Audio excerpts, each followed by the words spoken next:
Get off my lot. Now! Ma'am, I'm sorry, but this is my land. My fence was right. Was. We tore that garbage down this morning. You're standing on our property now. Please. That fence has been here 40 years. And it was the ugliest thing on this street. Just like that shack you call a house. Trash fence, trash property, trash owner! I don't want any trouble. Then leave. I chair this board. I decide who belongs here. And you? She'd torn down my father's fence and poured concrete on 10 feet of my land. The survey she used was fake. The boundary agreement had my forged signature. What she didn't know, my father was the county surveyor who drew every property line in this subdivision, and his records were 20 feet behind me. What happened next cost her everything. My name is Garrett Shelton. I'm 52 years old, semi-retired general contractor, 28 years in the trade. I've framed houses, poured foundations, hung drywall in July heat that would melt a popsicle in your pocket. I know how buildings go up, and I know how they come down. 2 years ago, I lost my wife Ellen to pancreatic cancer. She was 51, the kind of woman who could wallpaper a bathroom, quote Emily Dickinson, and still have dinner on the table by 6. We had 30 good years, then we had 4 bad months, and then I had an empty house. I moved back into my father's place after she passed, the house I grew up in, 1.8 acres on Briarwood Lane in Cedar Bluff Estates, Wake County, North Carolina. Dad bought the lot in 1971, when this was all tobacco fields and red clay. Built the house himself, oak trim throughout, hardwood floors that creak in exactly the spots you'd expect. If you stood in the hallway long enough, you could still catch the ghost of his pipe tobacco. Cherry blend. The man smoked the same tobacco for 40 years and never once apologized for it. Dad passed 3 years before Ellen. 81 years old. Walter J. Shelton, professional land surveyor, license number 4281. He drew the original subdivision survey for Cedar Bluff Estates in 1978. Every lot line, every setback, every easement, rapidograph pen, and a 4H pencil. Measure twice, son. Cut once. He said that so many times it's practically engraved on my DNA. The empty lot next door, Lot 14, sold about 8 months before Tammy introduced herself to my fence with a demolition crew. The buyers were Craig and Tammy Hollister. Craig owned Hollister Custom Homes, LLC. Tammy chaired the HOA Architectural Review Committee, had for 7 years. Together they were building a 4,200 square foot McMansion on a street where every other house topped out at 2,000. Double the square footage, triple the ego, and right next to my property line. The first sign of trouble was Craig's crew driving survey stakes. I watched from the porch as a guy in a reflective vest hammered wooden stakes into the ground, 10 feet inside my property. I walked over, polite, calm. 28 years in construction teaches you that yelling at a job site accomplishes exactly nothing. Those stakes are on my land, I said. Craig came around the side of his trailer, hard hat, Oakley sunglasses, the kind of tan you get from a golf cart, not a job site. We had it surveyed, he said. Your old fence was wrong. Before I could respond, Tammy appeared. Pearl white Cadillac Escalade, linen blazer. She stepped out like she was arriving at a charity gala, not a construction zone. Clipboard already in hand. Always a clipboard. Honey, she said, not to Craig, to me. Don't waste your time explaining property lines to someone who builds other people's houses for a living. The diesel exhaust from the excavator drifted between us. Somewhere behind me, a backup alarm beeped in steady rhythm. I looked at Tammy. I looked at the stakes. I thought about my father, summer of 1983. The two of us setting that cedar fence post by post. I was 9 years old. He let me hold the level. Told me if the bubble wasn't centered, the whole fence would lean. And a leaning fence, he said, tells the world you didn't care enough to get it right. I cared enough, and I was about to prove it. But first, let me tell you about the Hollisters' arrival in Cedar Bluff. 8 months before the fence incident, they bought Lot 14 at a price that made every realtor on the street raise an eyebrow. Overpaid by $60,000, according to Dale. But Craig didn't care about the lot price. He cared about the location, corner lot, elevated grade, the kind of positioning that lets you build a house that looks down on everyone else's, which, if you know Tammy, was the whole point. The plans went through the Architectural Review Committee in 11 days, a process that normally takes 6 to 8 weeks. Funny how fast the committee works when the committee chair is the one building the house. The approved plans showed a footprint that, on paper, fit within the lot boundaries. But paper is patient. Paper will hold whatever you draw on it. The ground is less forgiving. Craig broke ground in February. By March, the framing crew was on site. By April, the foundation had crept eastward like it had somewhere to be, and that somewhere was my property. I went back inside, and I started pulling files. 3 days later, I came home from the hardware store. The fence was gone. Not damaged, not moved. Gone. Every post, every rail, every board my father and I had set 40 years ago, stacked at the curb like construction debris, waiting for a dumpster. The sweet, sharp smell of freshly broken cedar hung in the air like perfume at a funeral. Craig was standing by his trailer, arms crossed. I walked up to him, holding a cedar rail with the nail holes still in it. "Where's my fence, Craig?" "It was on our property line. Check the survey." "Your survey is wrong." He shrugged. The kind of shrug that says, "I've already decided the conversation is over." Then Tammy pulled up. Escalade, clipboard, sunglasses, the full arsenal. "Mr. Shelton," she handed me a document. "Architectural compliance notice." She said it like she was serving communion. "Your fence violated the Cedar Bluff Estate's height restriction by 2 inches. The board voted to authorize its removal, 3-0. I stared at the paper. "You voted to destroy my fence." "We voted to bring your property into compliance. There's a difference." "Who voted?" "The Architectural Review Committee, myself, Glenn Webb, and Dolores Klein." Glenn Webb, Craig's golf buddy, and Dolores Klein, who was 80 years old, mostly deaf in one ear, and hadn't left her kitchen since the Obama administration. I later found out Tammy had driven to Dolores's house with a printed ballot and a basket of banana muffins. Dolores signed between bites. 3 people, a kitchen island, a scented candle called Autumn Harvest, and somehow this was a legally binding vote on my property rights. Now let me tell you something most people don't know. An HOA can fine you.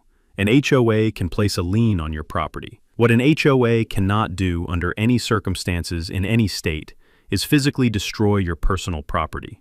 That's not architectural review. That's trespassing and destruction of property. It doesn't matter what the covenants say. It doesn't matter how many banana muffins you bring. But Tammy didn't know that, because Tammy's legal education came from the same place as her authority. She made it up. 7 years on the Architectural Review Committee, and the woman had never once read the actual governing documents. She read the parts she liked. She quoted the parts that gave her power, and she ignored everything else like it was fine print on a coupon she'd already used. I'd seen her type before, not on construction sites on the other side of the permit counter. The ones who think a title on a volunteer board makes them a branch of local government. It doesn't. An HOA board is a homeowners association, not a municipal authority. They can't condemn property. They can't authorize demolition. They can't send people onto your land with crowbars and call it compliance. I went inside and pulled Craig's survey from the file I'd started building, looked at it under the desk lamp. Something was off. The surveyor's seal wasn't raised, it was flat, printed. The license number was blurry, like it had been copied from a photocopy of a photocopy. The signature line read, Lonnie Pratt, PLS. I didn't recognize the name. That evening I sat on the back porch. The frogs were going at the retention pond behind the trees, steady, rhythmic, like they had their own kind of patience. I looked at the cedar pile under the streetlight. 40 years of my father's work stacked like garbage. The streetlight made the broken ends glow amber. I wasn't angry yet. Not really. Anger is fast. Anger makes you do things before you think them through. What I felt was something slower, steadier, like the weight settling into a foundation after the forms come off. I was in the measuring phase, and my father taught me you don't cut until you've measured twice. See, most people in my situation would have called a lawyer that night, or called the police, or walked next door and said something they couldn't take back. I understand that impulse, but I'm a contractor. I've spent 28 years building things in sequence. You don't hang drywall before the wiring is done. You don't pour the slab before the plumbing is set. You do things in order. And the first thing in order when someone tells you your property line is wrong is to prove them wrong with better evidence than they brought. I hired a licensed surveyor, man named Caldwell. 30 years in the business, registered with the North Carolina Board of Examiners, seal sharper than a scalpel. He came out on a Thursday morning, spent 4 hours with his total station and GPS unit, and delivered his report that Friday. The result? Craig Hollister's construction encroached 10.3 feet onto my property, not close to the line, not debatable, 10 feet and 4 inches past it. Caldwell's survey matched my father's 1978 plat down to the inch. I took the survey to the Hollisters' front door. Craig answered. I held up the document. Your house is on my land, Craig, 10 feet of it. He looked at the survey, looked at me, closed the door. From inside, I heard Tammy. Is that his little hobby survey? Tell him to file it with his scrapbook. Fine, I filed it with the HOA instead. Formal complaint, written, dated, certified mail. Every I dotted, every T crossed, just like Dad taught me. Tammy's response was elegant in its corruption. She scheduled a committee meeting to address my complaint, 11 days out, but she forgot to send me the notice. The meeting was held at her house. I found out about it 2 hours after it started, drove over, and arrived 5 minutes after whatever had happened in there. Tammy met me at the door. Meeting already adjourned. Motion carried. 3-0. Your survey was found non-compliant with community standards. Non-compliant with community standards. It's a licensed survey. The committee has spoken, Mr. Shelton. Same 3 people. Same kitchen island. Cheese crackers this time instead of banana muffins.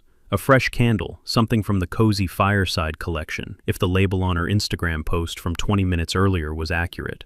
Yes, I checked. The woman literally Instagrammed her illegal meeting.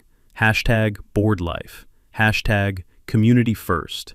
Hashtag blessed to serve. 3 people, a cheese plate, a scented candle, and somehow this was a legally binding tribunal ruling on 10 feet of my family's land. Let me explain why it wasn't. North Carolina's Planned Community Act, that's Chapter 47F of the General Statutes, requires that board meetings have proper notice, typically 10 to 14 days. Meetings must be open to all homeowners, and votes require a quorum, as defined by the bylaws. Cedar Bluff Estates bylaws defined a quorum as 5 members, not 3, 5. 3 people on a kitchen island is a dinner party, not a board meeting. A motion passed without a quorum isn't a motion, it's a suggestion with crackers.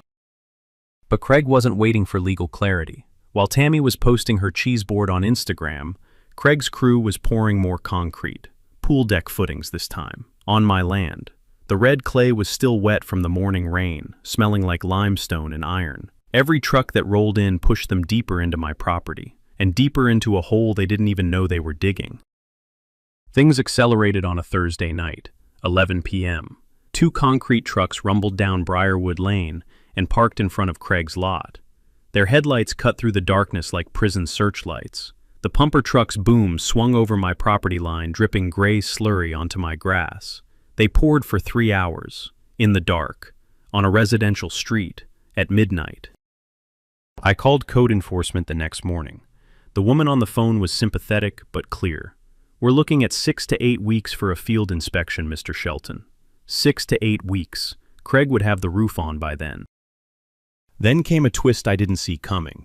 Tammy filed a complaint with the county against me. She claimed I was building without a permit.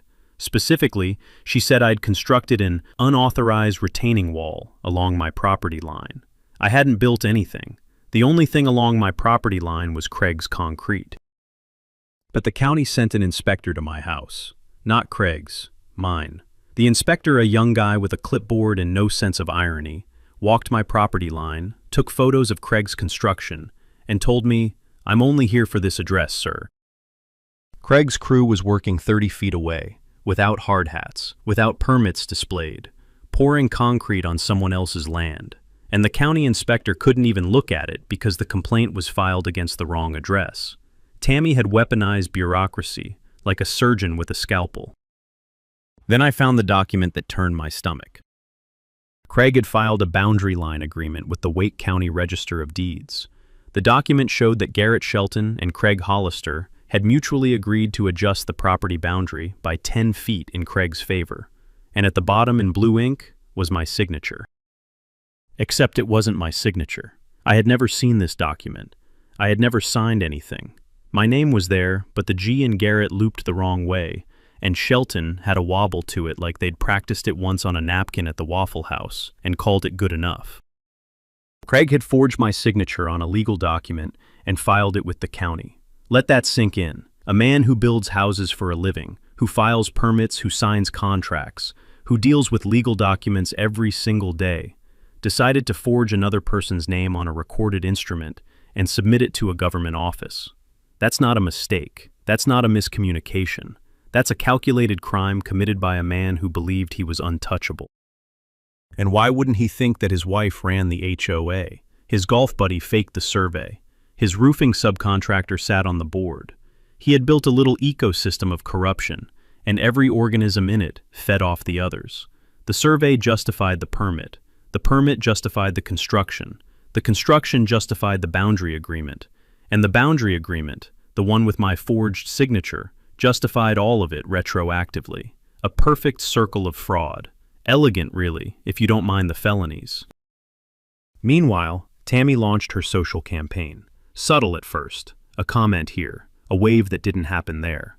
Words dropped into neighborhood conversations like sugar into sweet tea. Unstable. Obsessed. Difficult.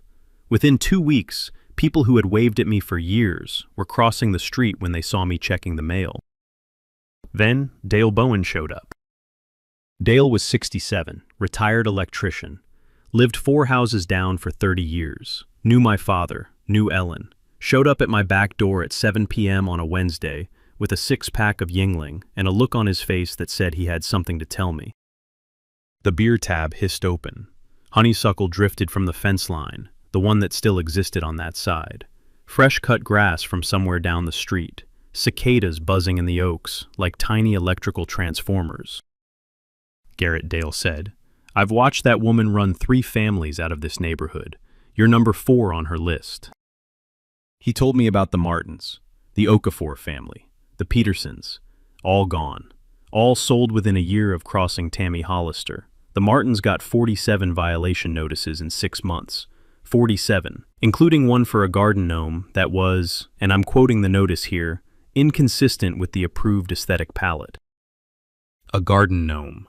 Inconsistent with the aesthetic palette. The gnome was 2 feet tall, wearing a red hat and holding a tiny fishing rod. Apparently it clashed with Cedar Bluff's vision of suburban harmony. Dale leaned back. Craig sued a homeowner in Johnston County 3 years ago. Same playbook. Build over the line file, a fake survey, bully them into a quit-claim deed. The other guy settled because he couldn't afford the legal fight. I finished my beer, set it on the railing, looked at the house, looked at the hallway window, where, behind the glass and the oak trim, my father's file cabinet sat like a gray steel monument to a man who never got a property line wrong in 34 years. "Dale," I said, "I know what I need to do." I went inside, second drawer, third folder back, and I pulled out the document that would end everything. The file cabinet was nothing special to look at. Gray steel, 4 drawers, each one labeled with a strip of masking tape and my father's block letter Sharpie handwriting. Wake Co. Platts, Equipment, Personal, Cedar Bluff. I opened the Cedar Bluff drawer. The old rubber bands around the folders crumbled when I touched them, dry as dust.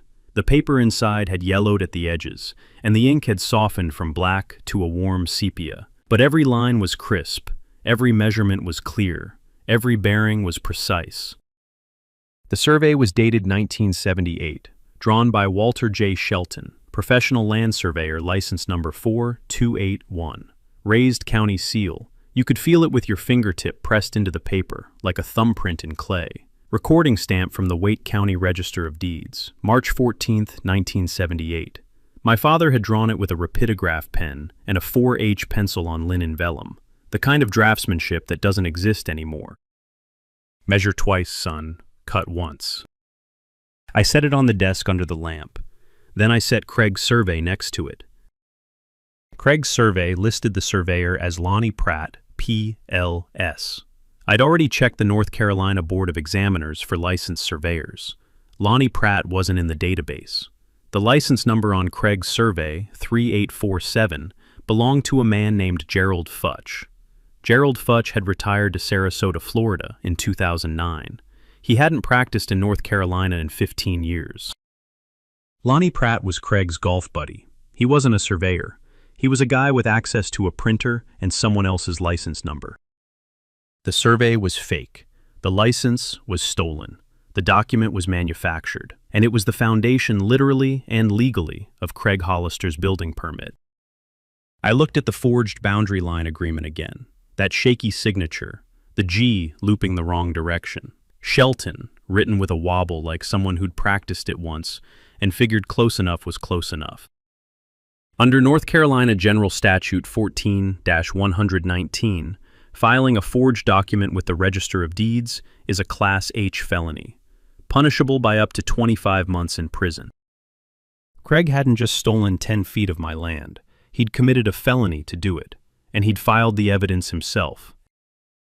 I sat in the hallway. My father's wall clock ticked on the wall above the cabinet, the same clock that had been there since 1974, steady, reliable, never fast, never slow, just like him. He was still protecting this family, from a file cabinet in the hallway, from a survey drawn with steady hands on linen vellum, from a grave in Holly Springs Cemetery where he'd been resting for 5 years. My father had never met Craig Hollister, never heard of Tammy, never saw the McMansion or the Escalade or the clipboard. But his work was here, his precision was here, and it was more powerful than anything they had built on top of it. I closed the file cabinet, ran my hand along the cool steel edge. Then I went to the kitchen, made coffee, and started making phone calls. The next morning I called Patty Edmonds, property law attorney, office on Hillsborough Street in Raleigh. She'd handled boundary disputes, HOA overreach cases, and construction fraud. Her receptionist put me through in under a minute. I think the words, forged signature filed with the Register of Deeds, tend to get an attorney's attention. Mr. Shelton, she said after I'd laid it all out, this isn't a boundary dispute. This is criminal fraud. She was calm, precise, the kind of lawyer who doesn't raise her voice because she doesn't need to. We built a plan in 40 minutes. Step 1, formal complaint to the North Carolina Board of Examiners for Engineers and Surveyors. Lonnie Pratt's fake survey, Gerald Futch's stolen license number, Craig's fraudulent permit application, all documented. Step 2, complaint to the Wake County District Attorney's Office. Forgery, filing false documents, fraud. Step 3, request a county building inspection. Because here's what most people don't realize. If a building permit is issued based on a fraudulent survey, the permit is void. Not suspended, not under review, void. And a void permit means the county can order demolition, at the builder's expense, every wall, every footing, every pool deck, all of it. Craig hadn't just built on my land. He'd built his entire legal foundation on sand, and it was about to wash out. I mounted 4 high-definition security cameras along my property line, angled to capture everything on my side and everything that crossed over it. Timestamps, night vision, cloud backup. If Craig's crew so much as sneezed in my direction, I'd have it in 4K. I filed a public records request under the North Carolina Public Records Act. That's Chapter 132 of the General Statutes. I wanted copies of everything Craig had submitted to the county. Every permit application, every survey, every boundary agreement, every document with my name on it that I hadn't signed. Then I called Sarasota, Florida. Gerald Futch picked up on the third ring, 74 years old, retired, hadn't thought about North Carolina in years. When I told him someone had used his license number on a forged survey in Wake County, there was a long pause. "Son," he said, "I'll have a sworn affidavit in your hands by Friday." Dale came through too. He connected me with the 3 families Tammy had driven out. The Martins, the Okafors, the Petersons. All 3 were willing to testify about Tammy's pattern of harassment, fraudulent votes, and weaponized violation notices. The garden gnome family alone had a file 3 inches thick. Dale also knew a reporter at the News and Observer. Not yet, I told him, but soon. Timing matters. My father taught me that too. You don't pour concrete in the rain. You don't frame walls in a windstorm. And you don't go public until every nail is set and every joint is tight. I called Gerald Futch's former colleagues at the surveying firm in Raleigh, where he'd worked before retiring. 2 of them remembered Lonnie Pratt. He'd been a rodman, the guy who holds the survey rod while the actual surveyor reads the instrument. He'd worked for Gerald's firm for about 18 months in 2006 before being let go. The reason? He'd tried to sign off on a boundary survey without authorization, got caught, got fired, and apparently learned nothing from the experience except how to do it again with someone else's license number. The red folder came together over 3 nights. Every document, every photograph, every timestamp, every forged signature, every candle-scented fake meeting, labeled, indexed, filed. My printer hummed at 2 a.m., black coffee on the desk, laptop glow on my face.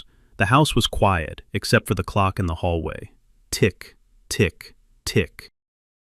I set the red folder on the desk next to my father's photo. Him in his hard hat transit level on the tripod beside him, squinting into the Carolina sun. Cedar Bluff estates behind him, nothing but red clay and survey stakes and possibility. You drew this 46 years ago, Dad, and it's about to end their whole operation. Tammy found out about the complaints. I don't know how. Maybe someone at the county talked. Maybe Craig heard through the construction grapevine. But by the following Monday, the Hollister household had shifted from arrogant to frantic. Tammy called an emergency HOA meeting, a real one this time. 14 days proper notice. Agenda posted on the community board.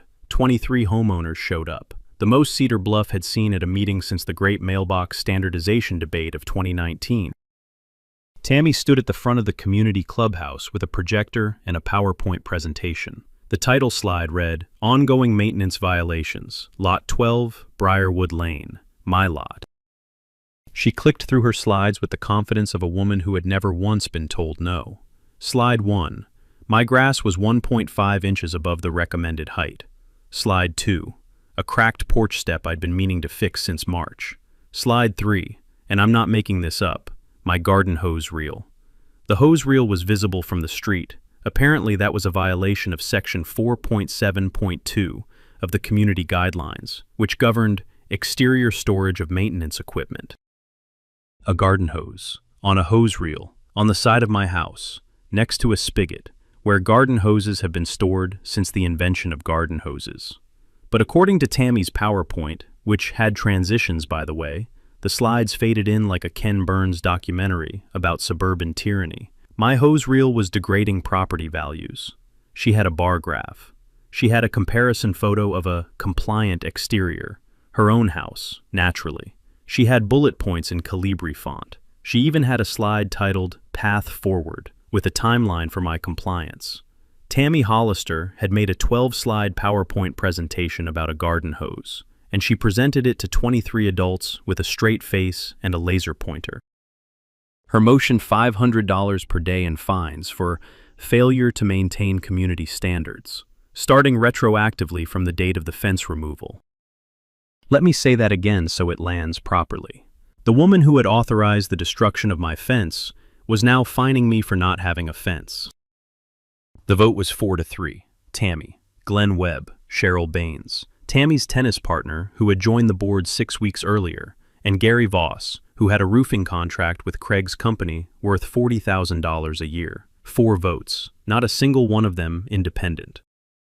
After the meeting, Craig intercepted me in the parking lot. He was leaning against his truck, arms crossed. The streetlight made his face all sharp angles and shadow. I'll make this simple, Sheldon. $15,000. Quit claim deed. You sign over the 10 feet, this all goes away. Your fines disappear. Your problems disappear. And if I don't, then I'll bury you in legal fees until you sell the house to pay them. He stepped closer. Take the money, old man, or I'll make your life hell. My father drew the survey for this entire subdivision, Craig. He looked at me the way people look at things they've already decided don't matter. Your father's dead. I let that hang in the air. Then I went home. I looked at Craig's quitclaim deed offer that night. The reference survey cited on the document was Lonnie Pratt's, the fake survey. He was offering me $15,000 to legitimize his fraud, to sign away land that was already mine using a document based on a survey drawn by a man who wasn't a surveyor, using a license that belonged to someone in Sarasota. Fraud wrapped in an offer sealed with a threat. The next day, Tammy drove past while I was checking the mail. She slowed the Escalade, window down. Your father's fence was from a different time, Mr. Shelton. We're building something better. I looked at her. My father's survey was from the same time, and it's filed with the county. I watched her face. Just for a second, something cracked. The composure, the clipboard confidence. It was quick, like a hairline fracture in fresh plaster, but I saw it. She drove away without another word. That night, I sat in the living room and watched the blue-white flash of arc welding through my curtains. Craig's crew working late again. The smell of hot metal and burning flux seeped through the window screens. They were welding rebar for the pool shell, on my land, at 10 p.m. on a Wednesday. 5 days later, Tammy created a Facebook group. Concerned residents of Cedar Bluff Estates, stock photo of a white picket fence as the banner image. Tagline, protecting our community. 83 members by sundown on day 1. The post started innocent enough. Community updates, reminders about trash pickup schedules, a lost cat named Mr. Whiskers. But within a week the tone shifted. Some neighbors seem more interested in causing conflict than contributing to our community. No names, no specifics, just enough implication to make everyone look at the same house, my house. By week 2, Tammy was posting about property disputes that threaten our home values, and individuals who refuse to work within the established community framework. She never said my name. She didn't have to. That's how it works in a neighborhood like Cedar Bluff. Nobody accuses you directly. They just create a climate, an atmosphere. They make you feel the temperature change when you walk into a room. The woman at the mailbox cluster who used to say good morning now suddenly finds her phone very interesting. The couple 2 doors down who used to invite you to their 4th of July cookout somehow lost your number. Nobody tells you you're being frozen out. You just start to feel the cold. Tammy was good at this. She'd had practice. 3 families worth of practice. Craig went after my surveyor too. Called Caldwell directly. Told him he'd make sure no builder in Wake County ever hired him again if he didn't retract his survey. Caldwell, God bless that man, laughed. Mr. Hollister, he said, the last person who threatened me is still paying off the judgment. Have your attorney call mine. Then Tammy sent the letter. Official HOA letterhead. Certified mail. Lien notification. 95 days of fines at $500 per day. Total $47,500. Payable within 30 days. Failure to pay would result in foreclosure proceedings against my property. $47,500. For grass that was too tall and a hose reel that was visible from the street. On a property where they had destroyed my fence, stolen my land, forged my signature, and filed fraudulent documents with the county. I sat at the kitchen table and read the letter twice. The fluorescent light above the sink buzzed like it always did. The refrigerator hummed. Thunder rolled somewhere east low and slow, and the smell of petrichor drifted through the screen door. Rain on hot asphalt, rain on red clay. They were threatening to take it from me, not because I'd done anything wrong, but because I wouldn't let them take 10 feet of it quietly. I thought about Ellen, last Thanksgiving. She was already sick but wouldn't say it. Made the turkey anyway. Set the table for 8 even though it was just the 2 of us and Dale and his wife. A big table makes a small group feel like family, she said. This house, this land, this was all I had left of the people I loved. Then my phone rang. Mr. Shelton, this is June Whitfield, Wake County Building Inspections. Yes, ma'am. I've reviewed everything you submitted, all of it. I'm scheduling an on-site inspection for next Tuesday morning. Tuesday works. A pause, then quieter. I should tell you, Mr. Shelton, we'll be bringing the sheriff's office. I folded Tammy's lien letter. set it by the coffee maker, poured a glass of water, sat on the porch. 5 days to wait. I spent those 5 days doing what I've always done. I fixed the cracked porch step, not because Tammy told me to, because it needed fixing, and I'm a contractor, and broken things bother me. I mowed the grass. I cleaned the gutters. I sat on the porch in the evenings and listened to the frogs and the cicadas and the distant sound of Craig's crew working overtime to finish a house that was about to become the most expensive mistake in Cedar Bluff history.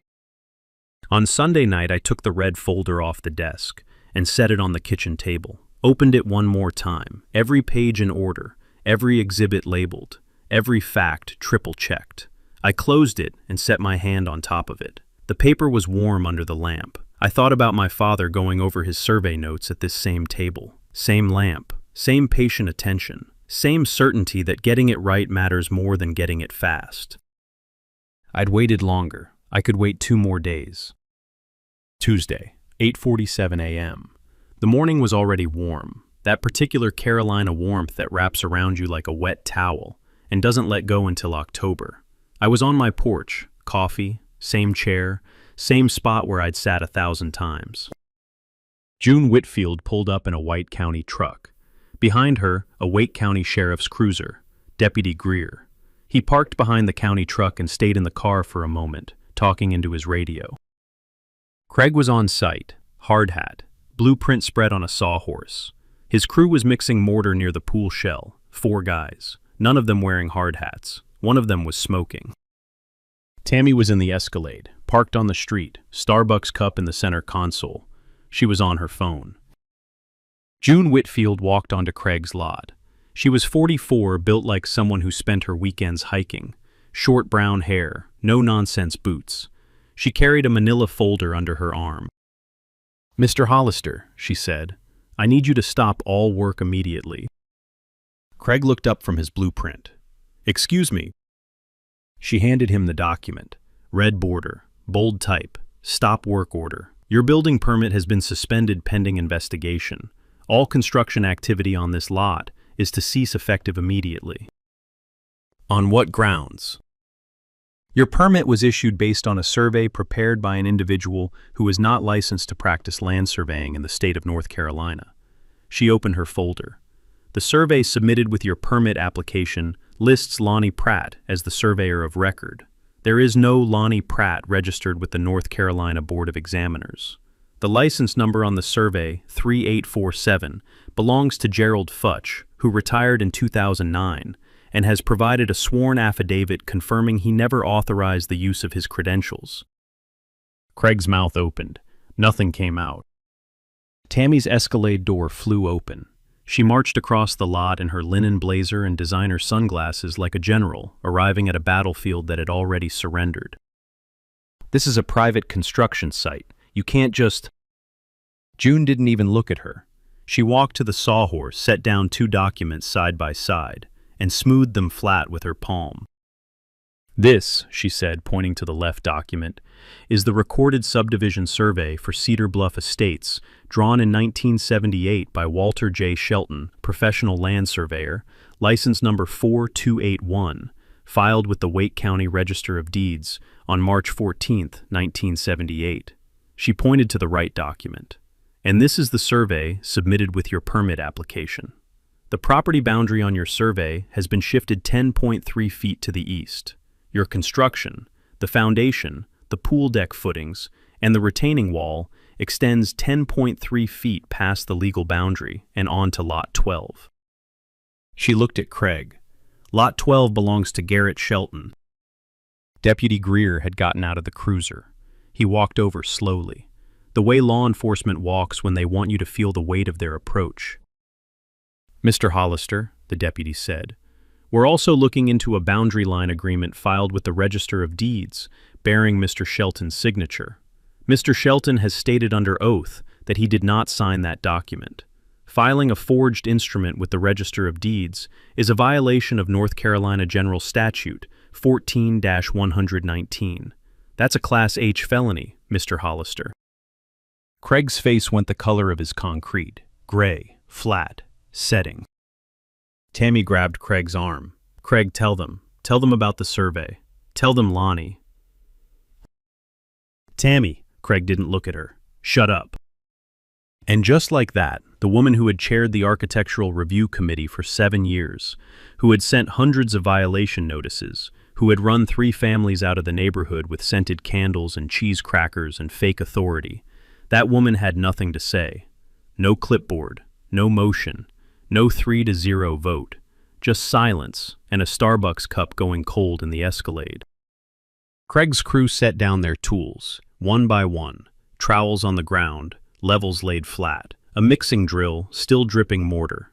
The youngest guy couldn't have been more than 22, pulled off his gloves and walked to his truck without looking back. He knew. They all knew. When a deputy sheriff shows up at your job site and starts talking about felonies, the smartest thing you can do is set down whatever you're holding and start walking. Nobody was getting paid enough to be part of this.